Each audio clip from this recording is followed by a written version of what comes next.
there's a lot going on that's evil. There's good and there's evil, and it's real. And there's this weird battle going on with human beings. And I think that battle almost has to take place to motivate people to be better. You think that's where there's war, cyclical war? There's no reason why it should exist today. There's no reason why, as educated as we are in history, that we should be willing as a people, as groups of people, to ever invade other places to steal their resources. There's no way we should be doing that. At this point, with the kind of communication that human beings have with each other around the world, there should be a way to reasonably communicate and share goods and ideas and compete and take part in each other's commerce.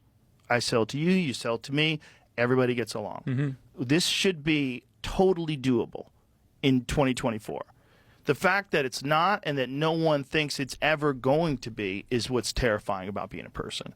Because that's the thing that keeps you up at night. The thing, like, if one of these fucking assholes, one of these greedy cocksuckers that's under the boot of the military-industrial complex decides to push it a little too far, and someone decides to shoot a nuke off, and then we're in this new thing where cities could just disappear. You know, it's not just a September 11th where 2 buildings disappeared and a bunch of people died and it's a horrible tragedy. No, the whole city gone.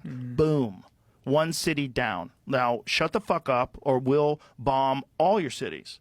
Now your power doesn't work anymore. Oh, no. Where do you get your ice? Well, you better go back to the old ways and get a fucking ice pit because you don't have electricity anymore. That's not hard to do. Like, someone could take out our electrical grid pretty fucking easy.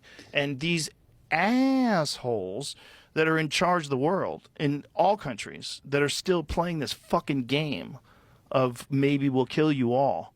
Yeah, it's like a big game of chicken, and there's no, like, when we were kids, I don't know if this happened in your school, but, like, we had drills. We had nuclear war drills. And, like, it was a day-to-day existential worry that people didn't sleep because of nukes. Those same fucking nukes are tenfold today in terms of the arsenals. And way more people have them. Way more countries have them, and there's way more. When you look at what's going on in the Middle East, like, that is a fucking...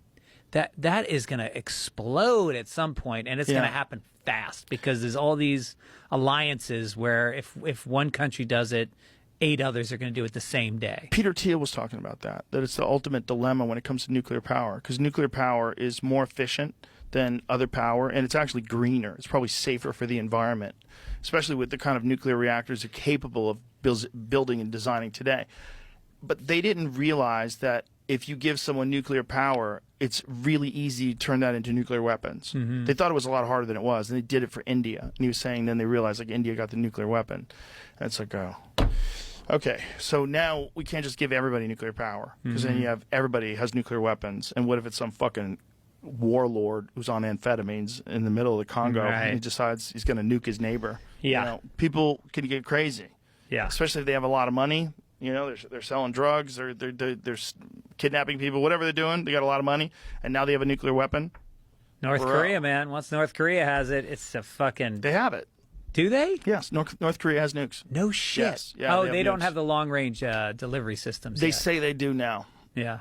Who knows? But there was a famous nuclear bomb that went off that they kind of denied in North Korea a while back. What was that? They think it might have been an accident. It's hard to tell, you know, because North Korea is pretty tight with their propaganda. But I remember there was some nuclear detonation was detected in the mountains, and they were trying to figure out if it was on purpose or if it was an underground thing, like, because they do underground nukes too, which is crazy. Yeah, it just may trigger an earthquake, but let's find out. Yeah, let's just detonate a nuke a mile under the surface of the Earth. Fucking psychopaths. Well, we did it in Oklahoma, and I guess it was like maybe the 50s or 60s. And they didn't tell people to leave the neighboring towns, and there's all these people. The cancer rates were through the roof. Here it says, comprehensive test ban treaty has been detected seismic activity in more than 24 stations around the world, confirming that man-made explosions have occurred near North Korea's nuclear testing sites. For example, in 2016, the CTBTO detected a 4.85 magnitude seismic event, which North Korea claimed was a hydrogen bomb test. In 2013, the CTBTO detected a 4.9 magnitude seismic event, which is about twice as large as the 2006 test. So they just keep making them more powerful. Well, what magnitude was like Hiroshima? Oh, look at this one. In 2024, South Korea's weather agency estimated that a nuclear weapon blast yield was between 50 and 60 kilotons based on a magnitude 5.6 detection. The South Korea's government initial estimate was 100 kilotons, and the NORSAR Seismology Center estimate was 120 kilotons.